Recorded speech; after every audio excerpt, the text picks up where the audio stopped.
आप सभी साथियों को बता देता हूं, कुछ भगत सिंह को चाहने वाले उन्होंने जातियों में बांट दिया इन आदमियों को कि भगत सिंह तो जाटों का था, चंद्रशेखर पंडितों का था। मैं रहूं या ना रहूं, मेरा वादा है तुझसे, मेरे मरने के बाद वतन पर मरने वालों का सैलाब आएगा।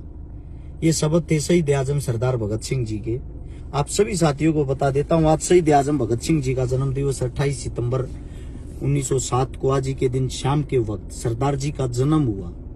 जिस वक्त सरदार जी का जन्म हुआ, सरदार स्वर्ण सिंह और अजीत सिंह उनके काका जी दोनों जेल के अंदर थे और जन्म होते ही उनकी रिहाई हुई। तो उनकी दादी जी ने, भगत सिंह जी की जो दादी जी थी, उन्होंने बोला बड़ा भागावाड़ा है मेरा पुत्र। उस भागावाड़ा शब्द से भगत नाम रखा गया, जिसको भगत सिंह के नाम से आज के दिन हम जानते हैं, पहचानते हैं। आप सभी साथियों को बता देता हूं, शहीद आजम भगत सिंह के जन्म दिवस पर आज 3 प्रोग्राम अटेंड करके आप लोगों के नाम कुछ संदेश देना चाहता था, मेरा दिल था। क्योंकि प्रोग्राम के अंदर जाते हैं ताकि उनकी विचारधारा आगे फैले। बड़ा दुख होता है उन प्रोग्रामों में, वहां पे डांस होता है या डीजे बजता है या और कोई इसी प्रकार का प्रोग्राम हो कि भाषणबाजी ना हो पाए। जब तक उनके विचार आगे नहीं फैलेंगे, मेरा मानना यह है, हम शहीद आजम वाली क्रांति दोबारा से नहीं ला सकते। आप सभी साथियों को बता देता हूं, जब 4 साल का एक लड़का अपने माता पिता से सीखकर और खेत में बंदूकें बोने के लिए चला जाता, उसी का नाम भगत सिंह था। एक 10 साल का लड़का डीएवी स्कूल से 9वीं पास कर लेता, उसी का नाम भगत सिंह था। एक 14 साल का लड़का बिना 10वीं पास किए डायरेक्ट नेशनल कॉलेज में जिसका एडमिशन हो जाता, उसी का नाम भगत सिंह था। आप सभी साथियों को बता देता हूं, भगत सिंह एक पढ़ा लिखा था, 5 भाषाओं का उसको ज्ञान था, नॉलेज थी। हिंदी, इंग्लिश, उर्दू, पंजाबी, बंगाली, ये सभी लैंग्वेजें भगत सिंह को आती थी। शहीद आजम की जब 16 साल की उम्र में शादी करवाने की बात हुई, अपनी माता जी को पत्र लिख के घर से निकल गया और बोला, आजादी ही मेरी दुल्हन, मेरी माँ, मेरे को बांध के मत रख, मैं क्षमा चाहता हूं, मैं इस लायक नहीं हूं। यहां से जाता है कानपुर, उसको वहां मिलता उसका आदर्श, उसका गुरु शहीद आजम चंद्रशेखर। आप सभी साथियों को बता देता हूं, कुछ भगत सिंह को चाहने वाले उन्होंने जातियों में बांट दिया इन आदमियों को कि भगत सिंह तो जाटों का था, चंद्रशेखर पंडितों का था। गौर करने की बात है, ये सब एक थे, एक साथ रहते थे, एक थाली में खाते थे, एक दूसरे के लिए जान देते थे। कुछ भाई मेरे को भी कहेंगे, आप भगत सिंह की विचारधारा से कैसे सहमत हो, आप तो हाथ में इतनी चीजें पहनते हो, भगवान को मानते हो। आप सभी साथियों को बता देता हूं, मैं चंद्रशेखर का भी चाहने वाला हूं। वो भगवान के कितने कट्टर भगत थे, दोनों की विचारधारा कितनी अलग होते हुए भी एक साथ रहते थे। जब चंद्रशेखर एक जनेऊधारी पंडित भगवान को याद करता था, तो भगत सिंह उसके सामने पिस्तौल लेकर उसकी रक्षा करता था, कभी कोई गोरा लोग ना आ जाए। और इन्हीं के संगठन से अस्फाकुल्ला, जो एक मुसलमान थे, जब वो नमाज अदा करते थे 5 वक्त की, उन्हीं का साथी था पंडित राम प्रसाद बिस्मिल, जो उनकी रक्षा करता था। जब अस्फाकुल्ला राम प्रसाद बिस्मिल को बोलता, भगवान के नाम लो, मैं आपकी रक्षा करता हूं, वे एक दूसरे पर इतना विश्वास, इतना ट्रस्ट करते थे।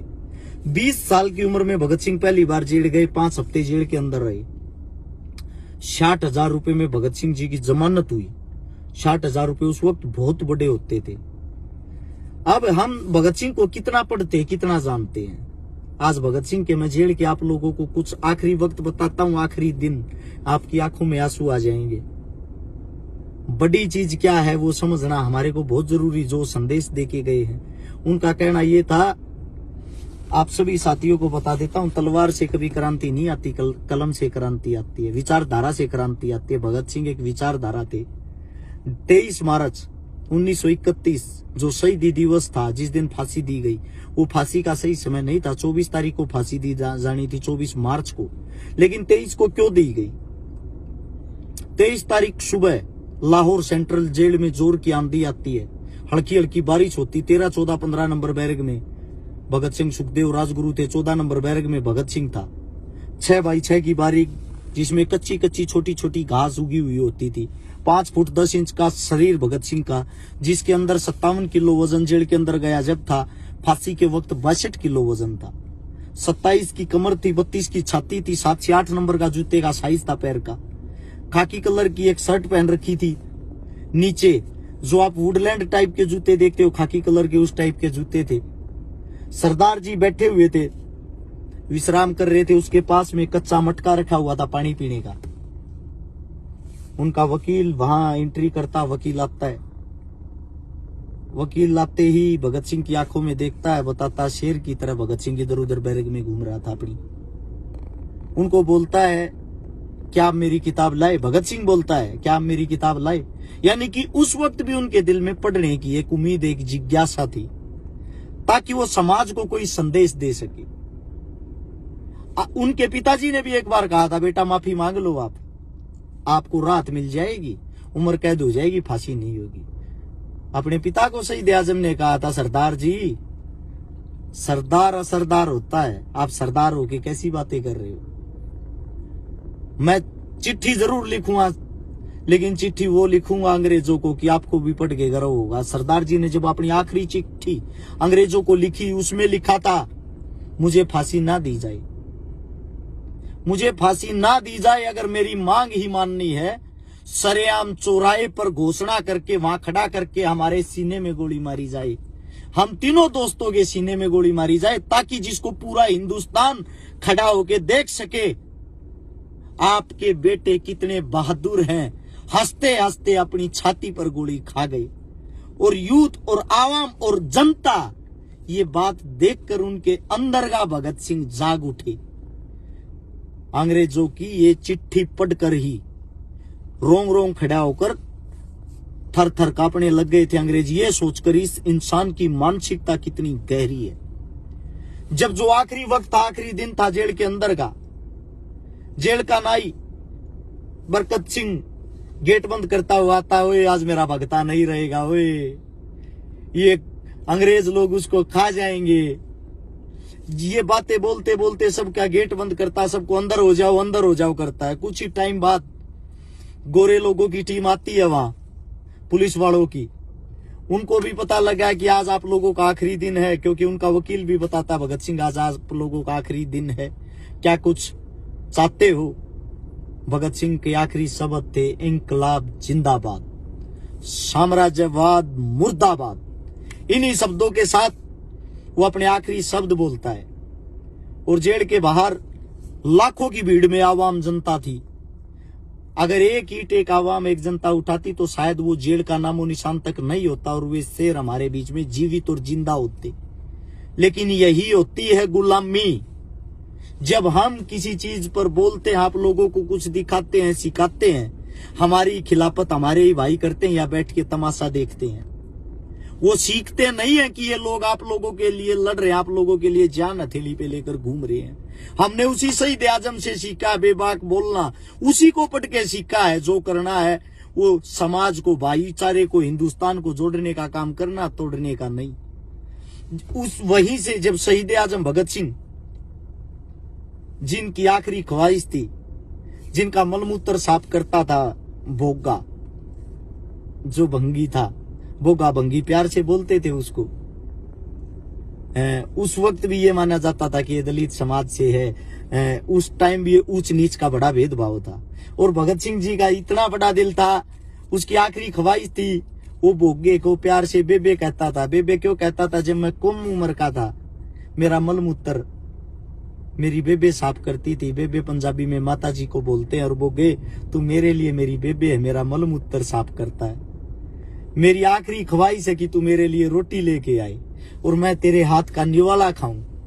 वो बोगा भी जेल के बाहर खड़ा खड़ा इंतजार कर रहा था कि मेरे भगते को खाना खिलाना। ओए ओए कमीनों, कम से कम मेरी तो एंट्री करवा दो अंदर, मेरे को तो आने दो।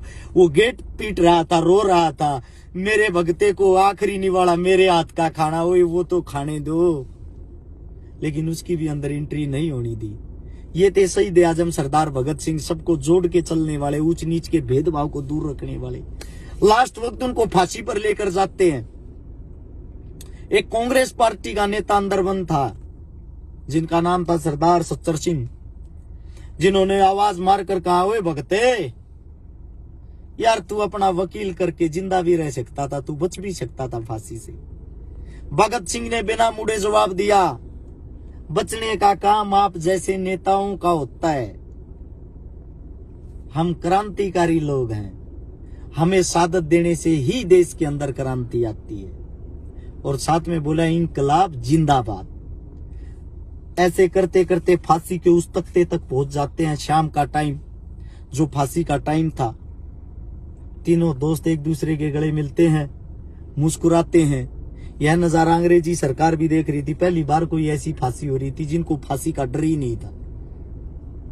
7:28 पे 23 मार्च 1931 की शाम को फांसी शुरू हुई। 7:33 तक 5 मिनट के दौरान जो टाइम था, उसके अंदर उन तीनों क्रांतिकारी शेरों की फांसी संपूर्ण हुई। बाहर वही भीड़, वही आवाम, उनके माता पिता, उनके रिश्तेदार, वही जनता चिल्ला रही थी, हमें आखिरी बार भगत सिंह को देखने दो, मिलने दो। जिनकी ताकत लाखों में थी और जेल के अंदर जो पुलिस बल था, उनकी संख्या मात्र 400-500 थी। उनको पता था अगर धुआं उठा अंदर इनको जलाएंगे, बाहर की जनता को पता लग जाएगा, कभी भीड़ बेकाबू हो जाए और जेल को तोड़ ना दे। पिछले गेट को तो पिछली दीवार को तोड़ते हैं जेल की, वहां से ट्रक में भगत सिंह, राजगुरु, सुखदेव को छोटे छोटे बोटे बोटे बना के उनकी हड्डियों को, उनके पैरों को, हाथों को मोड़ तोड़ के बोरियों में भर दिया जाता है। जेल के अंदर एक ट्रक आता था जो डेली साग सब्जी लेके आता था, एक सरदार जी का। उसकी गाड़ी में उन तीनों बोरियों को भगा दिया जाता है जैसे कोई यूज किया हुआ सामान फेंक रहे हो। उस सामान को लेकर उस ट्रक में भर के वहां से पीछे के रास्ते से जब निकालते हैं, रास्ते में जाकर ड्राइवर के दिल में भी ख्याल आया कि आज आपके साथ इतनी पुलिस और पीछे से ये ऐसे क्यों लेके आ रहे हैं। ड्राइवर बाथरूम के बहाने से नीचे उतरता है और नीचे उतर के बोलता है, एक जो हिंदुस्तानी पुलिस वाला था उसको, तू तो बता दे, तू तो अंग्रेज नहीं है, इसमें ऐसा क्या बरखा है कि पीछे से लाना पड़ा। वो चिल्ला के बताता है, चुपचाप अपना काम कर ले, अगर मैं बता दूंगा तो मेरे को भी मार देंगे। ड्राइवर के दिल में ख्याल आया कुछ न कुछ दाढ़ में काढ़ा है। उसने दोबारा से पूछने की कोशिश की तो धीरे से बता, इसमें भगत सिंह, राजगुरु, सुखदेव का पार्थिव शरीर है। यह सुनकर ट्रक वाले के रोंगटे खड़े हो गए। बाथरूम के बहाने से नीचे उतर गया, पहाड़ी से नीचे जाकर गांव वालों को बता दिया कि मेरे ट्रक में ऐसे ऐसे है। वहां से सभी जगह संदेश पहुंच गया। सभी जगह संदेश पहुंचते पहुंचते वो उनको नदी के किनारे पर लेकर गए, जहां भीड़ आ जाती है, गांव आ जाता, इकट्ठा हो जाता। इस भीड़ को देखते हुए सतलुज के किनारे वहां से पुलिस प्रशासन उनको लेके जाती है पार्थिव शरीर को। वहां जब उनको जलाने लग गई भीड़, वहां बेकाबू होकर पुलिस वालों से उन पार्थिव शरीर को जो आज जले हुए थे उनको अपने कब्जे में कर लेती है। अगले दिन पूरे लाहौर के अंदर बहुत बड़ी शोक सभा रखी गई। लगभग 10-12 किलोमीटर लंबा जुलूस निकला। सबके हाथ पर काले कपड़े थे, काली पट्टी थी। उनका अंतिम संस्कार किया गया हिंदू रीति रिवाजों के दौरान। वहां उनके आखिरी समय में मौलाना साहब ने, हिंदू समाज के पंडित ने, सिख समाज के सरदार जियों ने मिलके उनका अंतिम संस्कार करवाया गया। अंतिम संस्कार के बाद सबकी आंखों में आंसू थे। ये दिन था 24 मार्च का। बड़ा दुख और दुर्भाग्य है इस देश का। आज आप क्या सोचते हो, आजादी मिल गई? जो उनका सबसे बड़ा, जिसको आदर्श मानते थे, जो गुरु था, इनकी जो कम्युनिटी थी उसका नाम था हसरा, हिंदुस्तान सोशलिस्ट रिपब्लिक एसोसिएशन। ये इनका एक संगठन था।